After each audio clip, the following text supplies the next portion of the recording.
Thank you so much for everybody attending today's webinar by us at Zen Educate on nurturing independence through teaching. So I'm your host, Peter, and I am an operations team lead here and a teacher as well. So yeah, it's great to have you here. Thank you so much for attending. Hopefully it's going to be a really interesting and insightful webinar for all of you on nurturing independence through teaching. So yeah, that's me, and here's my intro, but I'm going to pass on to my colleagues who are going to be taking you through lots of the theory and really practical tips on how we can nurture independence through teaching. So over to you, Lisa. Oh, my turn. My name's Lisa Thornley. I'm the Senko and safeguarding consultant for Zen Educate. Graduated as a teacher in 1996, first job at Hindley Prison, and I've continued to not make my life very easy. But that position really became a blueprint for me in terms of barriers to learning and really wanting to invest in vulnerable children and families. I taught for 10 years within the Northwest, and then I retrained to be a drama therapist and had the pleasure of working for Bolton Council for just over 12 years as a senior family and children practitioner, working with very vulnerable families within the Northwest. And then I came to London and was a deputy head of inclusion, a safeguarding consultant for just over 3 years for Lewisham Council, dealing with all the educational referrals in the multi-agency safeguarding team. And then my steps led me to Zen Educate, and it's been a pleasure from the moment I walked through the doors. So putting together this this webinar with my lovely colleague Vicky Gould is a pleasure, and we hope that you'll get as much out of it as we have devising it. Thank you, Lisa. I hope everyone can hear me. Somebody just said that there's no sound, so I hope that you can hear me clearly. My name's Vicky Gould. I've done a couple of these events over the last few months and I really enjoy them. So thank you very much for joining us this evening. For those of you who don't know, my background is I was a primary school teacher for 10 years and assistant head teacher. And then in 2015, I was head of a large teacher training organisation here in the Northwest. And then Christmas just gone, I took the plunge and started to work as a consultant. So I do various roles. So I do some advisory work for Zen. I also work as an associate lecturer for Edge Hill University that's based here in the Northwest. And I am an advisor for initial teacher training around this region. So it's a pleasure to be here. Great. Thank you so much, Vicky, and thank you so much, Lisa. Just to check, I hope you can all hear all of us. If you can't hear, please do continue to put it in the comments and then we can try and sort that out for you. Cannot hear anything, okay. Cool. So, I don't know if that's made any difference for you at home. I think Umaima, has that made a difference for you? Great. Okay, fantastic. Cool. So what we're going to go through quickly is the learning objectives today. So it's going to be focusing on the understanding the principles of instructions, recognizing the value of both working memory and long-term memory and their implications for children's learnings. Identify practical strategies and steps, and explore why the principles are important, establishing the link between cognitive science and effective approaches to teaching and learning. So there are going to be 4 strands we're going to explore: reviewing, questioning, explaining, and modeling. And we're going to reflect on how we can continually learn and improve using research to underpin our practice. So this is really focusing on giving all of you attending like real tools that you can use, practical tools that you can use and see make a difference in the classroom, which is super exciting. So I'm going to pass over back over to Lisa. So yeah, thank you. Okay, so I thought I'd start, or we thought that we would start with this slide because it starts in utero and from babies and beyond. I won't say it in Toy Story voice, babies and beyond. But basically, babies, as soon as they arrive, they start to cognitively connect as soon as they arrive. But did you know that when we were born, we're all born with 2 skills, all of us. The first skill is that we're born how to float. So we can all float the moment that we are born. And the second is that we're all born with perfect pitch. Some of you may not believe that, but it's actually true, and we are. And the reason why our perfect pitch disappears is because it might not be nurtured within our home. And just to stay on a Christmas theme, the 2 people that do have perfect pitch is Mariah Carey and Bing Crosby. So we all are very, very much the same with those 2 skills. And then, of course, we start to develop and we go from interdependence to independence, which leads me on to just wanting you to write in the chat, what does it mean to be independent? So that might come from you, what you think it is to be independent, or from your experience as either a teacher or a TA. So what does it mean to be independent? If you could just write on the chat, that would be great.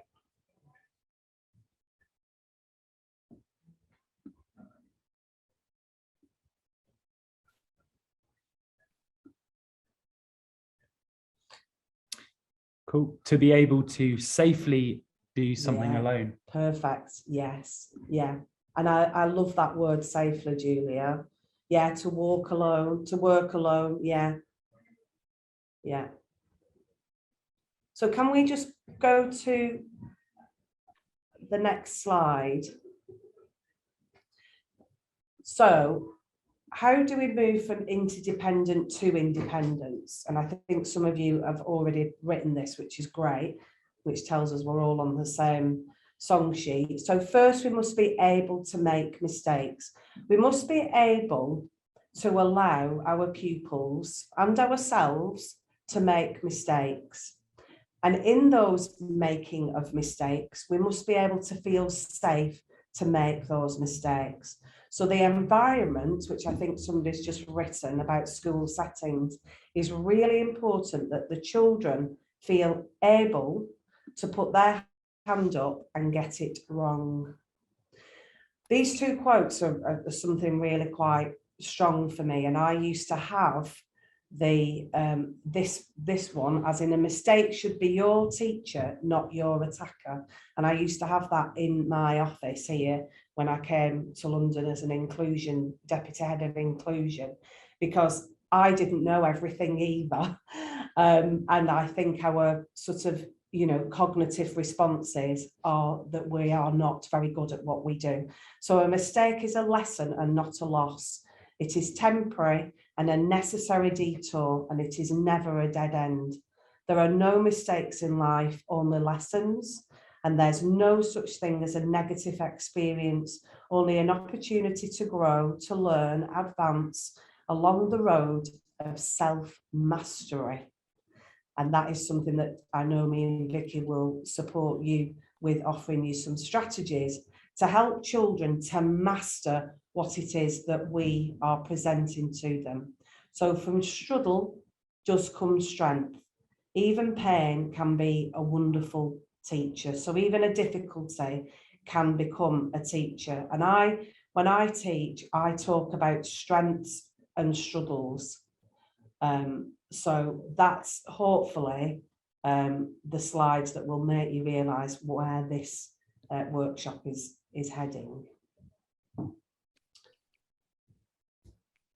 All right. Yeah, Right. cool. I think we're going to move on to Vicky is going to take us through some of the science behind this. Yeah. Fantastic. Thank you. The first thing I would say is, if I was faced with this slide, I would probably feel a little bit panicked because I think the minute that you sort of suggest quite academic terminology, such as cognitive science in education, it automatically, for me, makes me feel quite overwhelmed. And that really is not what we want. So it's absolutely fine for everybody to kind of share ideas and be collaborative with one another, but also be honest with one another as well. When I used to work with trainee teachers, they really did struggle and found it quite overwhelming at first. So it has to be said, quite rightly, that for the last 10 years, there has been a huge shift towards evidence-informed practice in education. And for me, that's really quite encouraging. It's an educator's job to, you know, be up to date with key research, and for that to absolutely have impact on what we do day in, day out with our children. There is no doubt that as educators, the job includes a huge amount of decision making every single second of every day. So we should be engaged with the research, but it should not be at the expense of leaving us feel quite overwhelmed or confused or bewildered. But what I want you to always remember when we go through this is why we are here. We are here because children in our care only get one shot at education. We must provide them with the very best life chances so that they can go on and be confident citizens as they grow into their next stage of education. So I'm going to start off with, colleagues, what is cognitive science to you? Don't be afraid of getting it wrong, going back to what Lisa just said on her slide. What is it?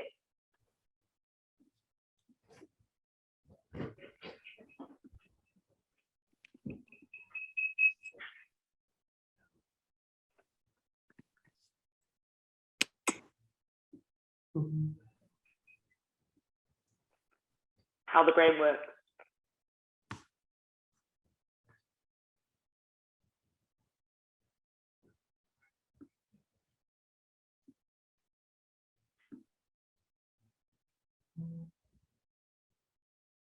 Any more ideas? The process of how the brain works. Fantastic, thank you very much.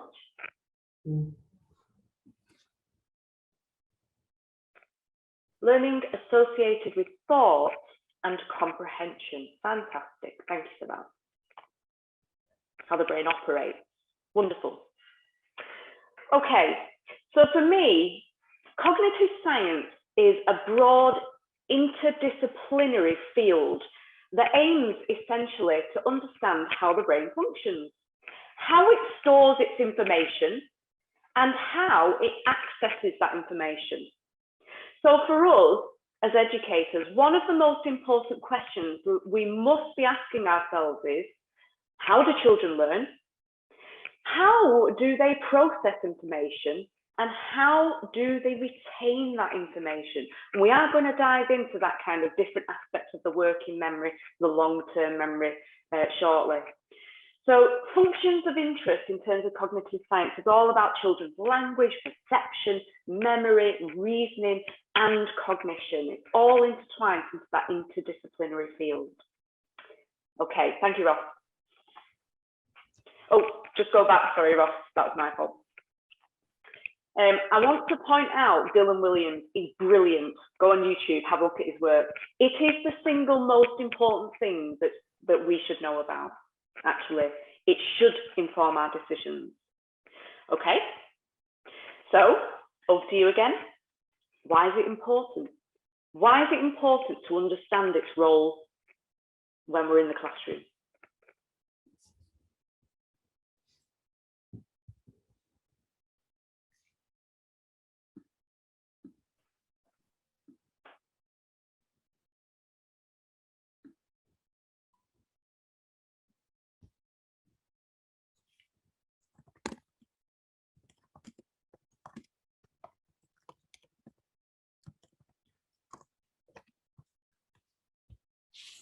How you learn, because different children work and learn differently.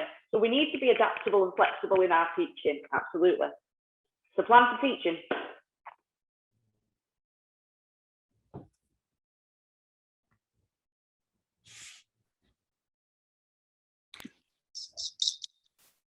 It will help us decide our approaches, absolutely. It has to be said though, colleagues, that I must say there are limits to what we know about cognitive science in different aspects and the applications in the classroom. But we should be concerned about the processes by which all of us commit to our memories. If we want children to know more and remember more, we must have a thorough understanding of actually what do our children know. Never assume what they know. We must have a concrete idea of what they actually know. And it can have a significant impact on the rates of learning, and deliberately and should dictate the strategies that we use for that effective learning to take place. Thank you, Ross. Yeah, and can I just add there, Vicky, that when I was involved with EHCPs and had a lot of discussions with educational psychologists, one of the statements that I always remember she said to me, she said, cognitive science, and she was obviously doing this for teachers and TAs as well at the school, she said, what cognitive science is the understanding of the senses of how a child learns, and the educational psychologist is the personality of how that child is in the classroom. So that is why that baby slide was really important at the beginning, because it's about nature and nurture. So if a child has got a diagnosis of ASD and their sensory reaction to learning is very different to the peer next to them, that's the cognitive science. So that's how I remembered it. That's how I processed it. That science was the sensory, and the psychology, because I used to get them mixed up. I used to think that cognitive science was psychology, and she was like, "No, it's not. It's about the senses of how the brain is wired, and the psychology is how that child develops a personality and the intelligence from how their brain is wired." Yeah, brilliant. It for me. Thank you. Yeah, makes sense.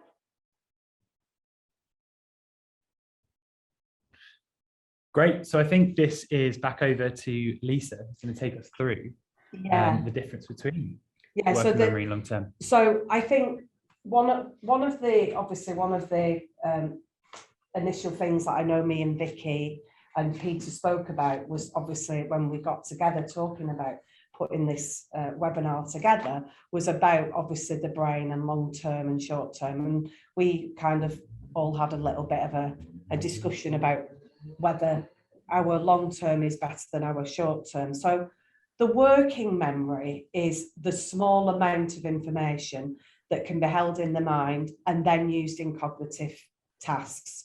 So, for example, the teacher stands in front and they do the times table, and then they hold that in their mind, and then they're given a problem to solve using the times table. So to develop independence, the working memory needs to be given it in small chunks. So that's the difference between the working memory and the long term. We need to be given things in very small chunks. So I gave this scenario over to the team and I said, like, for example, do you remember when you go shopping and you go without a list and you come back and you've forgotten something? And we've all forgotten something: milk, bread, a cleaning product or something. Or have you walked into a room and completely forgotten what it is that you've walked in for? So what do? What does your mum tell you to do, or your nan told you to do, or your dad? Go and retrace your steps.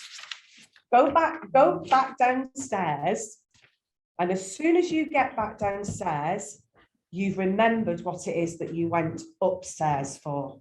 So voila. So that is exactly how a pupil feels when we overload them, when they have got a limited working memory. So that is why short chunks is really important. So I'd like you, when you are back in the classroom, to just remember that image of what I've just told you about going upstairs. You forget, you go back downstairs, you do the small chunks of why did I need to go upstairs, and voila. So there's two forms of working memory, and that's the visual and the spatial and the auditory. So that's the seeing and the hearing. And often children and adults, to be honest, who have a limited working memory, they love to learn within both of those strategies. So they love to see and they love to hear. So the long-term memory is the ability to store and recall. So if you do have a good long-term memory and you're the one that goes shopping and never forgets anything and doesn't need a list, you've got a great long-term memory. So a student who struggles with a long-term memory will have difficulty in remembering information over time. So they might actually fool us in a classroom, and when we're doing small chunks, they might actually do very well. But if they don't repeat, practice and rehearse, their long-term memory will result in panic towards exams. And they'll often give you the wrong answer in the classroom, or they'll often come to the wrong conclusion. For example, with history or geography, those or RE, they'll come to a wrong conclusion because the short-term memory hasn't happened. So the long-term memory is necessary in order to move from dependency to independency.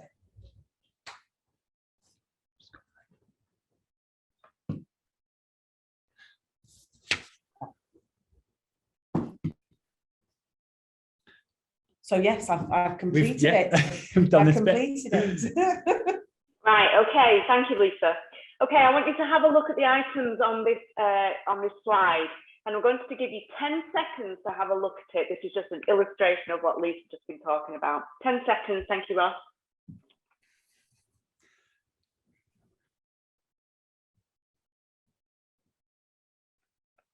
Okay, thank you. In the chat, and don't be shy, I would like you to recall as many of the objects in the image as you possibly can. Off you go.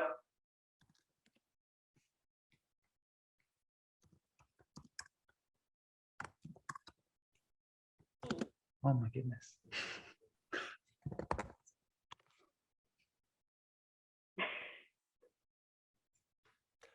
That's it. I can only get 3. That's terrible.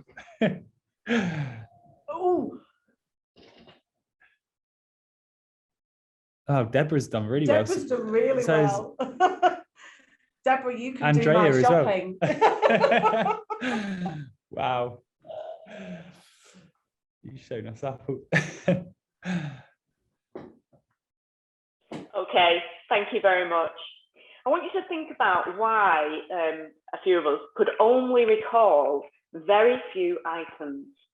And the reason why is that the brain can only retrieve what they say generally an average adult between 5 to 7 items when shown something, for example, like that for a very short period of time, where they've not had chance to absorb it, revisit it, rehearse it, absorb it, revisit it, rehearse it, absorb it. And it's just to show really that the short-term memory, or the working memory as it's sometimes called, only has the capacity to store a small amount of information when not rehearsed or actively maintained. And that information, I can guarantee if I asked you in half an hour, you would be able to recall fewer items. And that's because in our short-term memory, it lasts merely seconds sometimes. And the information spontaneously decays quickly unless we as teachers rehearse, revisit, build that what's called schema in our pupils' knowledge, that foundational knowledge. Okay, let's go to the song slide now. And this is where we were face to face. I would ask some of you to perform for me. Looking for you that we're not. Okay, I'd like you to choose a song. And I would like you to finish off the line or the chorus that's based on that song and in your mind at the moment. Feel free to put it on the chat. Don't sing, Vicky, please. I'm a singer. I will go there. Wonderful. Anybody shows a different song? Well, yeah.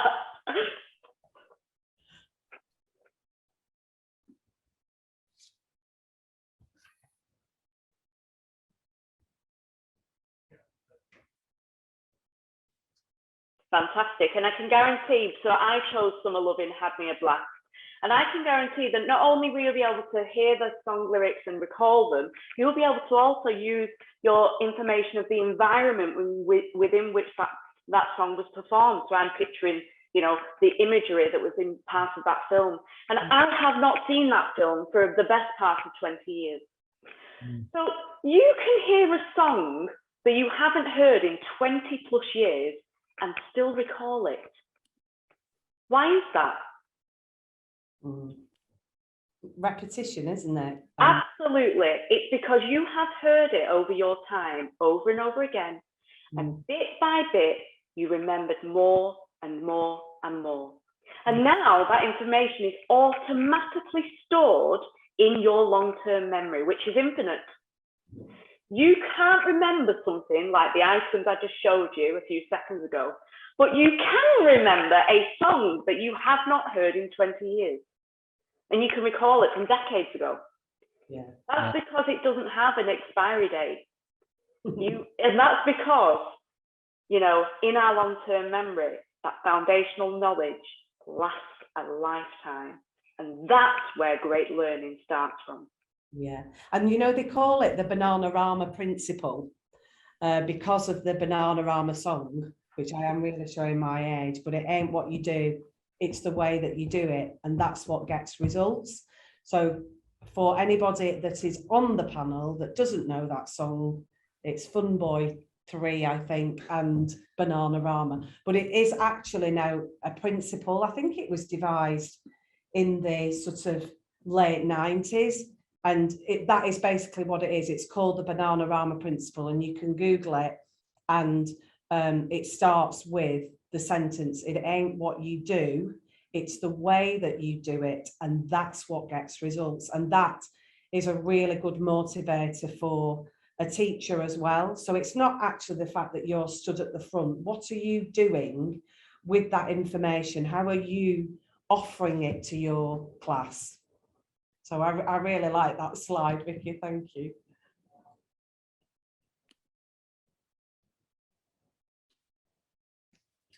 Brilliant. I think now we have a short video on just looking at what we've spoken about and just consolidating it a bit.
All right, cool. So I think now we're going to have a look at some strategies to actually see how we can improve long-term memory. So I think this is over to you again, Vicky. Do you want to share this, Vicky? Because to be honest, that video was really sort of, I think, shown the group really, you know, what can be used. And I'm sure actually the teachers and TAs that are you know, on this webinar will actually do this instinctively. So, but I think it's important for practitioners to understand what category that comes under. So obviously the pictures and the graphs and the drawing, they're obviously your mental images. So go back to what I said to you before about, you know, hearing and seeing. So if a child works better seeing a graph, then obviously we need to use the graph. And also going back to what obviously Vicky said about songs and actually making up a rhyme or an acronym, that really, you know, does help. I mean, obviously one of the funniest scenes, isn't it, in School of Rock, is when he gets his guitar out and actually the teacher comes in and he's doing maths. But actually, I think the whole point of that scene is that the children actually respond because the music style is call and response. So anything like that is really positive for learners. Organisation, for me, this is a really good tool to use for all needs. The use of calendars, sticky notes, displaying a routine as soon as they, you know, come in. What are we going to do today? Those types of things. So the strategies to improve long-term memory are very much within a physical response, hearing and seeing, and a sensory response. Yeah. Cool. I think so. We're going to move on now to a couple of examples. So this is from my kind of teaching. I'm an RE teacher, and this is an example of a five mark question for my year 10s. So when teaching RE, a lot of the kids were either completely disengaged, I don't care, or really engaged because they were from a faith background. And so you would get a wide kind of disparity of answers, often not very to the point. And the exam board told us to get 5 out of 5, you need every answer to have a point, some evidence, an explanation, and linking it to an impact on the religious believer's life. So at the beginning of the school year, I would scaffold sort of their learning with this. I'd put this up on the board for all of the kids in my class, and I'd say, right, follow this structure. So they follow it just like this. And then as we continue through the year, I'd slowly take parts of it away, but kind of keep the key things that we need to deliver. So if you go to the next slide, Ross, you'll see that I've said, instead of, you know, many Christians believe that, it's now saying, what are the key concepts in the question?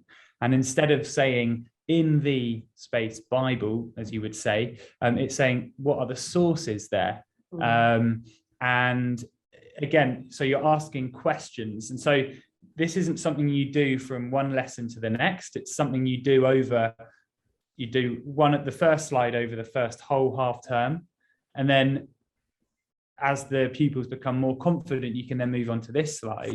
And then as they are approaching as they're approaching the end of the school year and their exams, is when you can move to something along these lines, where they're so used to the repetition that Vicky was talking about earlier with the songs. Obviously, this is, I hate to say it because I'm passionate about the subject, but this is a bit more boring than pop songs.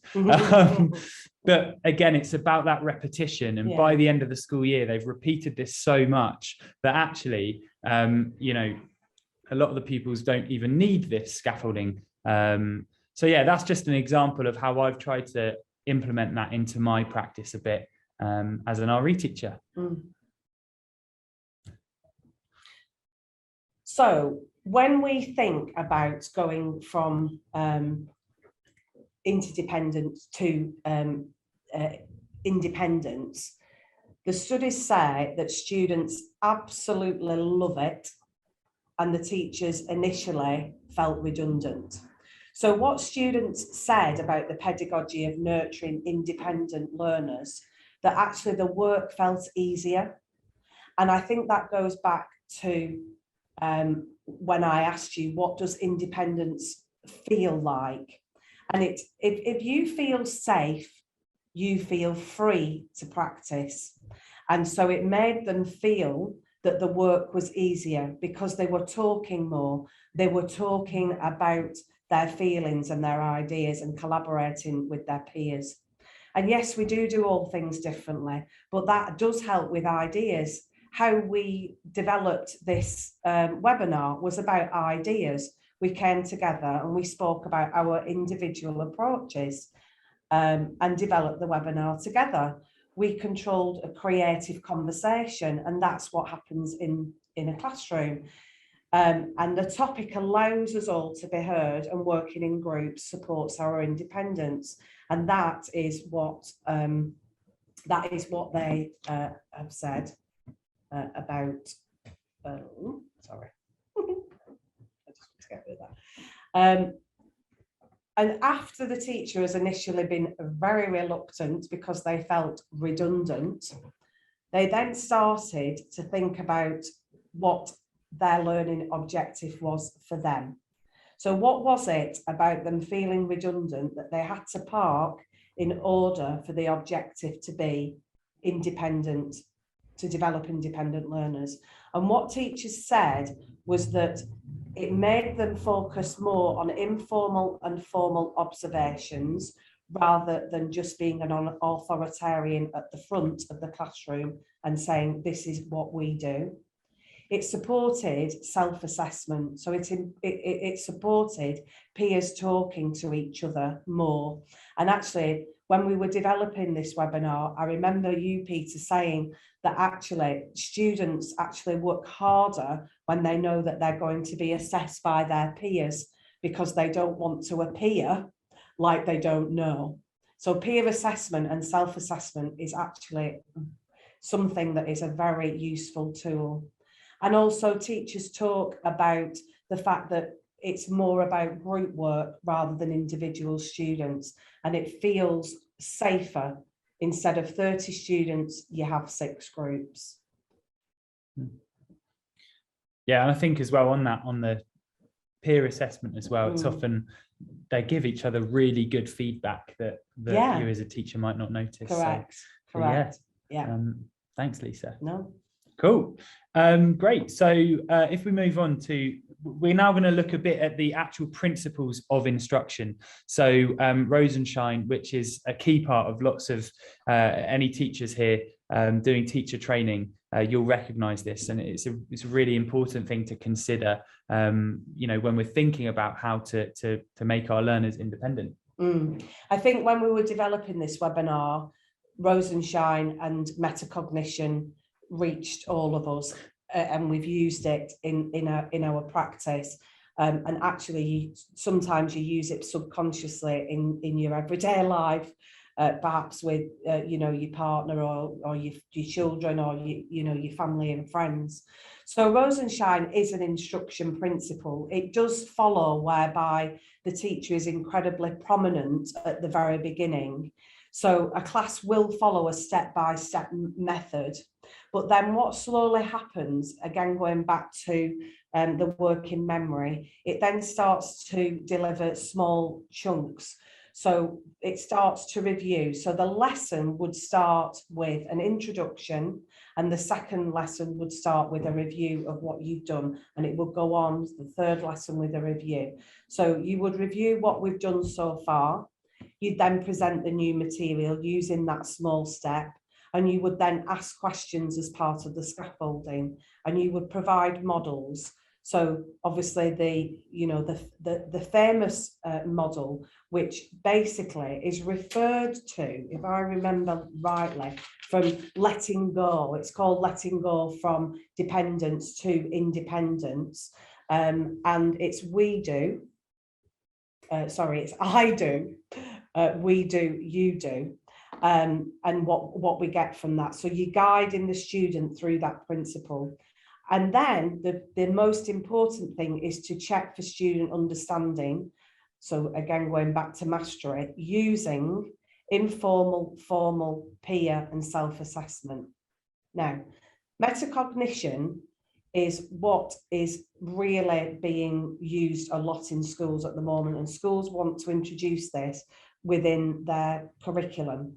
So meta refers to oneself or itself or of self. So it's a Greek word for self, and it's about understanding how you learn. So how does your brain work? So it's teaching a child, oh, actually, I feel that I learn better by doing this, miss, at the beginning of my class.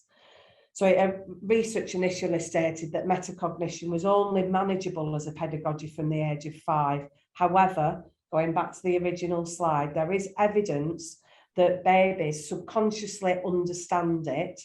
And the great example of that is by when we start to watch a baby placing blocks into the shapes. What the cognitive science specialists have discovered is that a baby does not actually remember the shape. It is the reaction from the carer, parent or educator. So it's actually the reward mechanism. So metacognition works on talking, body language and a reward. And that's the difference really. So the principles are that Rosenshine is an instruction principle and metacognition is rooted in instruction, but it's more rooted in the self of learning. So what am I getting out of this process when I am learning? And that goes back to cognitive science in terms of how you react to something through the principle of learning. Thank you very much. What I will say is Rosenshine is one of the main sources of information in terms of research, and it's really good. It brings together that cognitive science and observation collaboratively, which fits really nicely. And it goes back to, colleagues, application in the classroom really does matter. And understanding of that underlying theory really does matter. And your choice of strategies really does matter. But what I will always go back to is you can have a thorough understanding of the key theories and key research, but it does start with how you deliver, how you put it into practice, and all that starts with relationships. You can have a thorough understanding of everything we've just talked about here. You can be an expert, but it absolutely will fall down if those relationships are not embedded and based on trust and children genuinely feeling valued and wanted and supported. So effective pedagogy is worthless without relationships. And I always say this, and I apologise if you've heard me speak before, children don't learn from people they don't like. But going back to Rosenshine, and by the way, this is not about telling you what to do. It's about helping you think about what you are doing. And it's about looking at your habits, your day-to-day habits, and really questioning how we can change just to secure that deeper learning. And I've already said this, but we need to always know, what do our children actually know? Because the fact that they've completed a task successfully does not necessarily mean that that knowledge has become foundational and cemented in that long-term memory. And it's about revisiting, rechecking, not just the following lesson, but in a month's time or a year's time. Actually, have the children got that foundational knowledge and interconnected information so that it sticks and they have that automaticity in order to be able to recall it and retract it. And yeah, this is just a really nice, simple video. I apologise, the sound is a little bit off here and there. Just to summarise really what Rosenshine's principles instructions are.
Yeah, so I think, to be honest, we've spoke about this already, and I just wanted to just kind of allow you to understand the phrase that it's the gradual release of responsibility. So these pedagogies that we are offering you, it basically, they're all the strategies that you can use in order for that pupil to go from interdependent to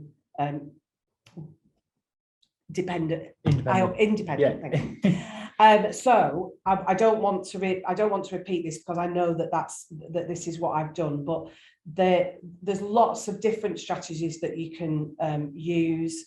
So you can use Jumpstart, which is a really lovely way of, when you ask a question, a child has to jump up and then give you the answer. Doesn't necessarily work in year 9 and 10 and 11, but believe you me, in year 7 they still like it. The obvious one is think, pair and share. Pass the ball is a really lovely one. So the teacher would hold the ball and begin by posing a question, and then the students wishing to respond would raise the hand, take the ball. So when somebody has the ball, they talk about it, they need to step forward and hold the ball. And also a really lovely strategy that I used for the first time after teaching for years and years and years. And it was a year 2 teacher that actually said to me, use this with year 6. And it was called Letters to Future Students. And what I did was I asked the students to write a letter to the students that I would be meeting, who were coming from year 5 to year 6, who would take the exams, and what should the incoming students expect to learn, and what will they find most challenging, and what advice would they follow. And it was a really lovely closure for them for year 6. But when we opened it and talked about it with the year 5s going into year 6, it really supported their expectations and how hard they obviously needed to work. And they really enjoyed that. The other strategy is De Bono's thinking hat. Now, I really love this. And some of you may have heard of it, some of you may not have heard of it. And basically, every hat has a different colour, and every colour represents a process of development of learning in the classroom. So, for example, here is my hat. And if you don't want to use hats, you can use cards, which is what I used to do with my year 10 and 11 when I was teaching drama.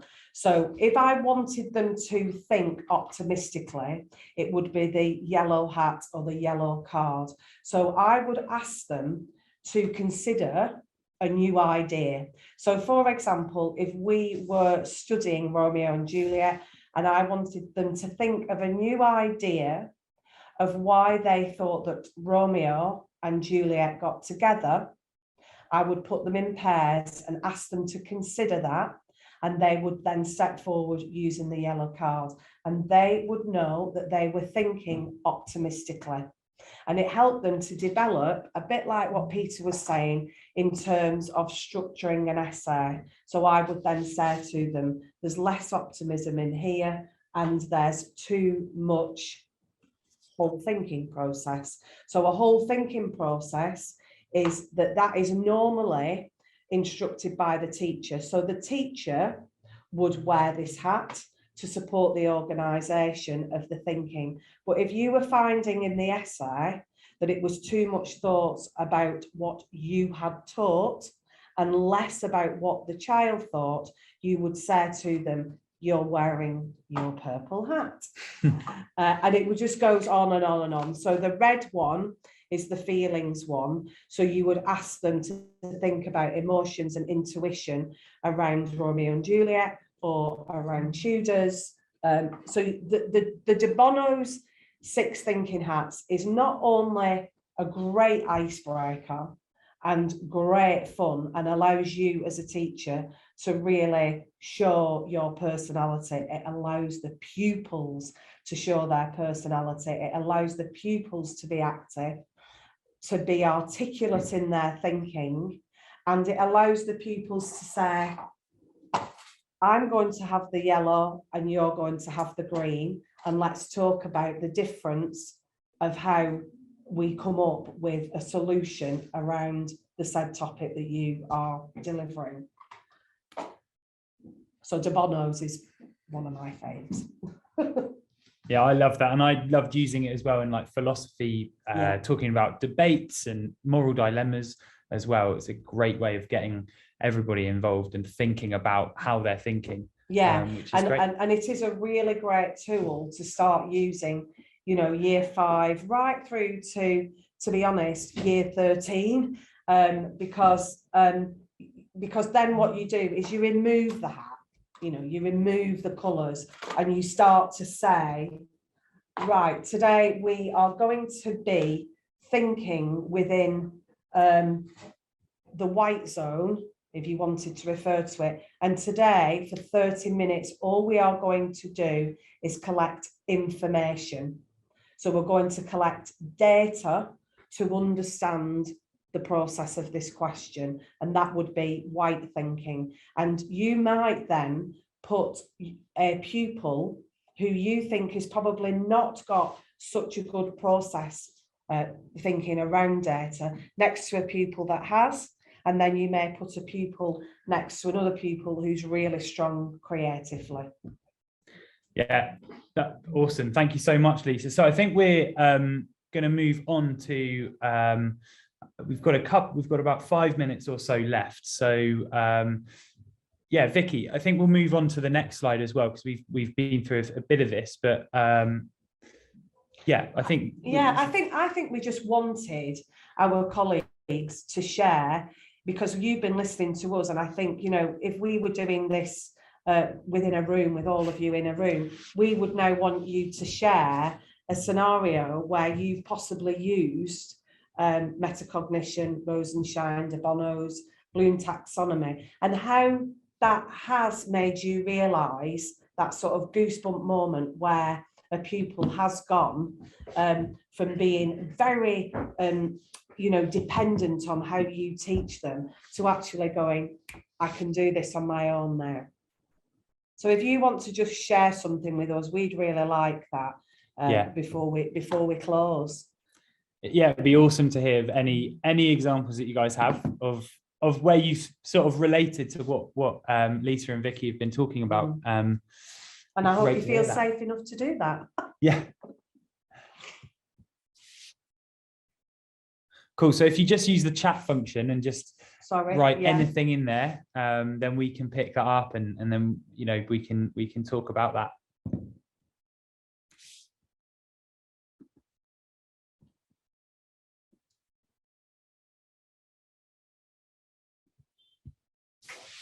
All right. So there are none coming. Oh, here we go.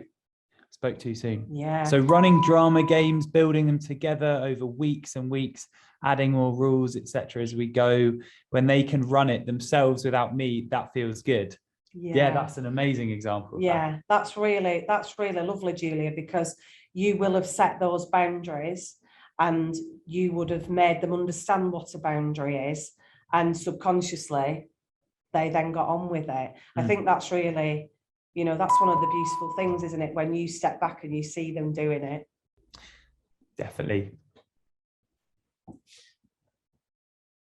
Oh, gradual release model, yeah. During phonics and reading and recovery groups. Yeah, and I should imagine that will really build their confidence. And actually, the gradual release model is actually something really lovely to demonstrate with parents, because then they can, you know, do the reading at home. What I will say, Leslie, as well, is absolutely, you can see very clearly how Rosenshine's principles of instruction can happen in phonics. And how lovely to be able to use that. My daughter's 6. She's missed the best part of reception because of the pandemic. So actually, these principles of instruction and pedagogical strategies that are deliberately chosen are so important now, more important than ever, because we have a generation of children, especially in the early years, who have missed a massive majority of that foundational early reading strategy. So yeah, I appreciate that, Leslie. Thank you. a child who had speech problems, well, Lorna, and he stood up in the class and spoke to the class. Wow. And again, I think that goes back to possibly, Lorna, what Vicky might have said. You must have a super duper relationship with that child to be able to do that. And it's all about connection.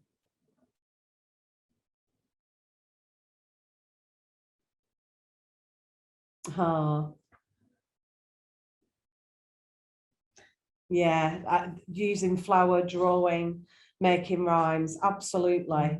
I worked with a pupil that had dyspraxia, really struggled to hold a pencil, and actually we used water and fairy liquid, and the confidence it gave her though, and actually it was an OT that actually told me to do it, an occupational therapist, because it built up her strength to do it on the table. But we had some fun with it as well.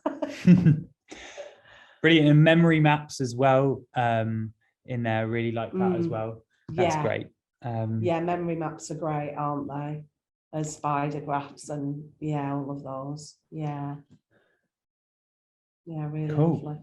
Well, thank you so much to all of you for your contributions today.